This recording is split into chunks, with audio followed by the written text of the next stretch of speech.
In this video, we'll explore how I train for backpacking.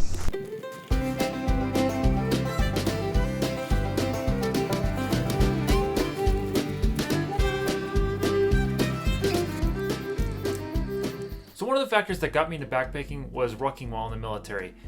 There are different terms for it. It can be called forced road marches, humping, backpacking, or spicy walking. There are many terms for it, but I've always called it rucking because the purpose of rucking is to move with weight on your back within a specific time frame. Now, there are specific techniques and ways people train and prepare for rucking. I know there are different flavors for different people, but this video goes over some of the ways I was taught and how I train. Rucking is how I prepare and apply some of these principles for my backpacking trips. Now, when I go backpacking, I like to use lighter equipment, which makes the trip more enjoyable. However, when I'm training, I use a heavier pack. When I train with heavier packs, this makes the trip so much more enjoyable because the pack feels so much lighter than when I was training. Foot care. One of the most important parts to rucking is foot care. When I first started, a bunch of people recommended foot powders or variants to keep your feet dry. However, I sweat a lot.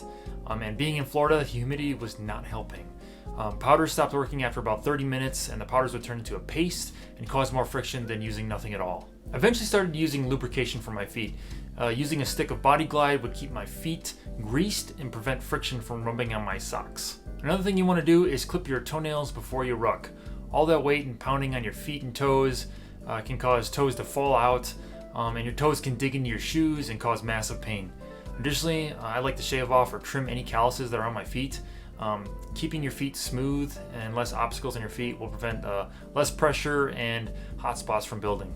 When it comes to socks, I was taught to utilize the two-sock method, which is a breathable, almost mesh-like sock on the inside, kind of like a nylon dress sock and a thicker wool or synthetic blend sock on the outside. The thin sock will wick the soot away, and the thicker sock will absorb the moisture and keep your foot comfortable within the boot. Stay away from cotton. As they say, cotton kills, and cotton will absorb the moisture and your sweat and wreak havoc on your feet. When I ruck, I will use a black dress sock, inside out, and then a thicker synthetic boot sock over that. Additionally, I wear my socks inside out because there's a seam that runs along the toes.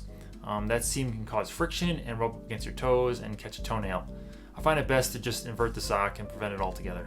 When it comes to your boots, they should already be broken in and have some sort of weathering for maximum comfort.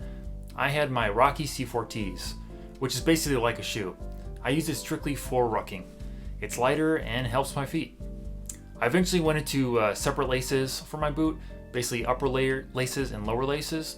When you're going to ruck, your feet are going to swell, and it's easier to take your foot in and out when you have sections you can loosen the boot, and it makes it tighter for your foot too.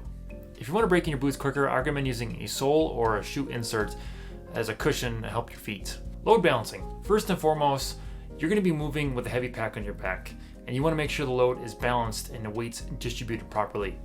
Weight should be organized in your pack with lighter stuff on the bottom and your heavier stuff in the top, closest to your shoulder blades. You want the weight closer to your body to prevent center of gravity offsetting your balance. Additionally, you want the weight higher so you can balance it between your shoulders and your hips. If the weight is too low, the weight will be on your hips the whole time and it'll pull you backwards. The strap tensions of your pack should be distributed between your shoulders and your hips. If too much weight is on your shoulders, that can drain you out and make your shoulders sore when your hips can bear more of that weight. Additionally, switching between body parts, such as your shoulders and your hips, can help alleviate the pain. However, I feel when I put too much weight on my hips, I end up leaning forward more as my center of gravity is further back. When I lean forward, that downward weight can press down on my spine and cause pain and a slip disc if you aren't careful. Ruck weight. My unit had a testing requirement of 35 pounds, dry weight, and that's roughly the amount of weight that I'd carry on my backpacking trips. When I train, I like to use a heavier load than what I'm using. Most of the time, it's 35 pounds of weight. Dry weight is the weight of the pack, not including your water source. 1 liter of water is 2.2 pounds, so the more water you carry, the heavier your pack will be. For my dry weight, I use kitty litter. You can really use anything, weights, extra gear, whatever you have around that can add more weight to it, but I find kitty litter is pretty easy to measure. Friction. Similar to when I talked about foot care, friction is another element you have to take into account. You're gonna have weight on your back, distributed between your shoulders and hips. You are going to get warm and you're going to sweat. Those warm spots, the sweaty spots, will rub together and you'll get friction. Hot spots can develop, and too much friction with the salty sweat can lead to chafing and blisters. Generally, when I'll chafe, it'll be in my groin region. Additionally, I can get chafing on my hips, shoulders, and my feet. Instead of trying to keep these locations dry with powders, I will keep them lubricated and slick with cream. The reason I stick with lubricating the hot spots is to decrease the friction that happens with your clothing on your skin. Pace. This is how fast you're going to move. Now every unit is different and has different standards and what you need to meet. My unit had a standard of no slower than 4 miles per hour, which is basically a 15-minute mile pace. We were validated for 8 miles, so you have to ruck 8 miles and your time had to be at or less than 2 hours. I always train for just under that, roughly a 1430 or 1445 minutes per mile. I found moving at a brisk walking speed, I could always keep going. Again, when I train for rucking, I train with a heavier load, so when it comes times of the evaluation or the backpacking trip, I always find it to be a breeze because the pack is not as heavy. Now there are people that will run or move very fast with their rucks, and good for them. I find with a heavy load on your back, and if you're running, you're looking at possible knee damage or spinal injuries. So I want to mitigate those issues now, so I'm not paying for them when I'm older. Again, I'm doing this for fun, not to destroy my body so I can no longer do it. Well, there you have it. We looked at a few methods and techniques on how I train for rucking and how I apply them for my backpacking trips.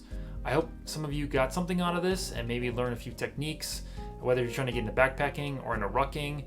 These training techniques work for me and is one of my favorite ways to train. In fact, rucking is kind of what got me into backpacking.